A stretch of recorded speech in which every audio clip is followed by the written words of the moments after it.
So I was like, yeah. You just feel free and talk. But I'm going to ask you just one question. Okay. So the first question, sorry to dive directly into it, but the first question... You gotta warm me up, man. Again, it has to be really real. The first question is, what's your first memory, your earliest memory? Period. Yeah. First thing you can ever remember. Dang, when I was a kid. Dang. Yeah. Not even when you're a kid. It has to be the first one. But one thing you remember the most. First thing you remember. Like when I was young or just anything? If I ask you what's your first memory, what would you say?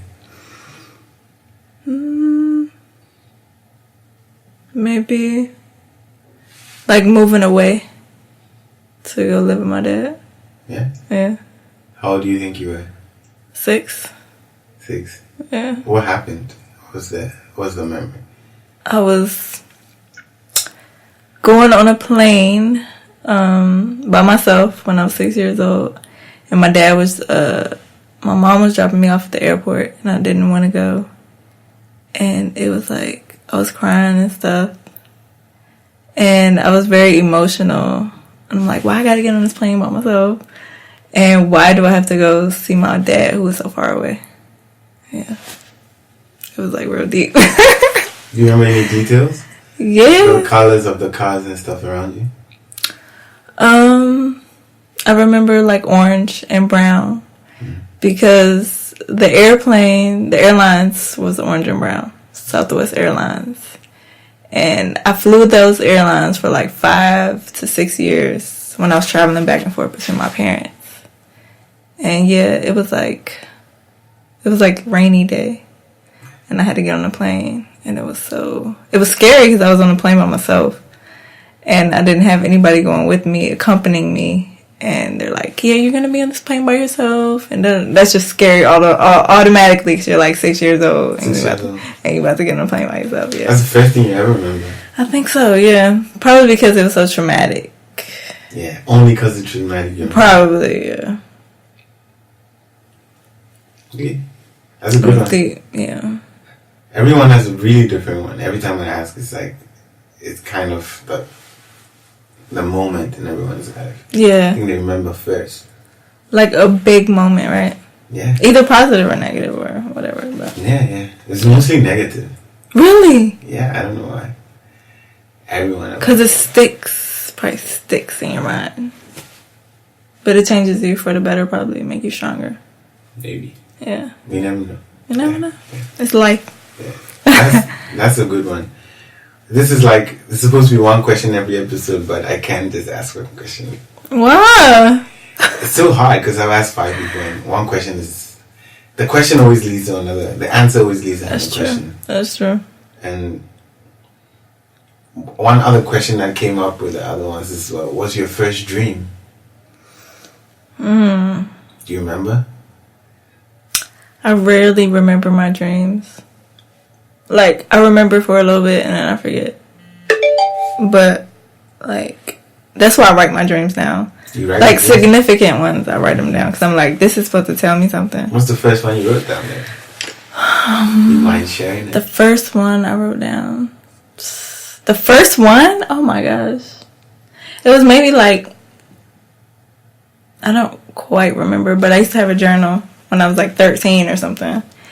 And I was in Paris and I was shoplifting. This really happened. I shoplifted with these girls that I met in Paris. You met them in Paris? Yeah, I met them in Paris and we were shoplifting. I don't know. They were like a bad crowd. Yeah, they were from Marseille.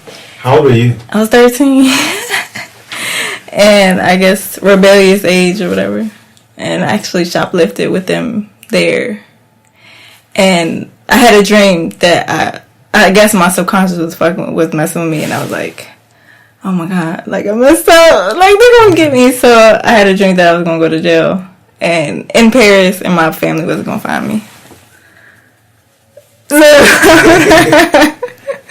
I was like, yeah. And you wrote it down? I wrote it down, yeah. Why? I don't know. I was like, to not do that again. You never shoplifted? No, that was the only time. Wow. Yeah. Dreams do help sometimes, I guess. Because I'm like, oh my God, I'm stuck in this country by myself with nobody. Like, why did you go to Paris by yourself? Oh, it was like I went to a French school, so it was like the year we go to Paris because we were old enough to go with the class. So I went there and I stayed with a host family. And they were French, but they were from Saudi Arabia. Okay. And I stayed there with them. Yeah. One time on the beach, I remember you waking up and just saying stuff in French. I was like, what the fuck is wrong with me? Really? Yeah, we were camping. We spent the whole night on the beach. I was in my tent and I got out. We always get up first. So I was up reading and you got out. You know, I hey, what's up? And you just took your phone and started practicing French. Oh my God. Wow. You still do, right? A little bit. I forgot a lot of it though. Yeah, I saw you practicing. I was like, what the hell is So I'm trying to practice, yeah. And you got engaged in Paris? Yeah, I did, yeah. I did get engaged in Paris, yeah. I love that place. Yeah. I love it. Okay, so the last thing we'll do is like, do you have any questions for me? From whatever I asked you. Let me think.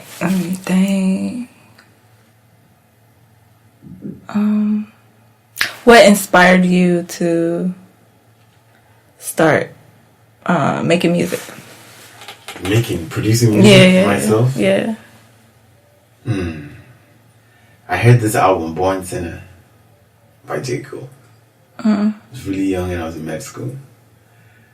And I was reading the credits and they were like, he made everything. He produced the thing. I was like, what? I didn't know artists can produce their music. Right. That was like inspiring. I was like, oh, that changes the game for me because no one has to tell me what to do anymore. Right. I feel like the dreams can come true because, you cannot make the music you want to make. It's like a limit. I was like, okay, I'm going to go to med school because like the music industry is full of assholes. I've read that. They're all suffering. But I realized this guy made his own music. Like he found people to play the instruments. But I could play an instrument. Like several instruments. But I didn't know anything about producing music. So when I heard he made it, I was like, okay, this is 100% for me now. Yeah, it's going to feed me forever. And all the money goes to him. Not all the money, but like the creative side, because it's expensive to make music. Yeah. Because people are skilled, talent is expensive. Yeah. But when you can play the instruments and you can also produce it, I was like, okay, I'm going to dedicate my next year to learning to do this stuff. Wow. So I started doing it. The very next day. The very next day? Then that night. You didn't waste no time. I did not waste no time. Because I tried to use the software before. And I was like, yeah, I'm just messing around. But when I realized that this is my future, if I do not learn to produce, so I started doing it that night. I made one beat. The next day, the next week, I went to buy like a bunch of equipment. Dang. So then that's how you could tell you were like really passionate about music. Yeah, I was way more passionate than now. Anyone would tell you. Yeah. Wow. And what inspired you to start this series? Last year, I didn't know what to do. Honestly, I feel like I had a great life. Like here, where I am, without the internet, without the cameras, I'm always happy. I'm always like around people, and I can talk to them. I can share. We always get to. People talk to me, I talk to them, and ask people questions. And you feel like it's real? It feels so real that you don't know how to share that with the world. And I said, if I try too hard, I'll be trying not to make... I want it to be as real as... when you're having conversation, but if you don't know the person that well, you cannot. So I wrote in my book, what do I want to do next year? So I want to be a better guitarist, better producer, and I want to have a space online where people don't feel like they have to fake, or not even fake. You can be fake on your page, but when you come to our page, like you just have to like kind of forget that for a second. Like automatically, if I can do that, I can die. Because it's weird how when you go online, I always see stuff and I'm like, this thing is fabricated, but it's so amazing to look at. So I said, how can I do this? So I failed like 30 times. Wow. Yeah. This is how it came out in the end. But the first episode was terrible. The second one was terrible. A few ones I tried to do, I didn't get it. But this one was, it just happened. I seem to enjoy this more. Yeah, I can tell. And you know what I think it's from? Your background in psychology. A little bit, yeah? Mm-hmm. Yeah? Not a little bit, a lot. Yeah, I'm reading a lot. You're deep into it. Like, the mind is so... You be analyzing people too. I be seeing it. I always see you do that. I always like, you do what I do, man. It's just like, listen. Yeah, I be trying. Not analyze, but like, just take it all in. Try to read, what's going on in the situation. Why do you think you need to do that? It's just, I guess it's like, I want to know, I want to see how people react, see how people compose themselves before I actually talk to them. You know what I'm saying? Like, safe. Yeah. I think I have maybe trust issues or something. Like, I really got to know somebody to, like, open up to them, It takes me a while. It's a very, very important thing to have. Very smart. My computer wasn't there. Yeah. So we're done, actually. Yeah. We got more footage than you from anyone. Huh? It's too much, and you're the one who doesn't talk the most. I know, right? Yeah. Crazy. You got a lot, so... Crazy. Thank you, Lee. Yeah, of course. Anything for Teddy strings. That was good. Get Jan to do it, then.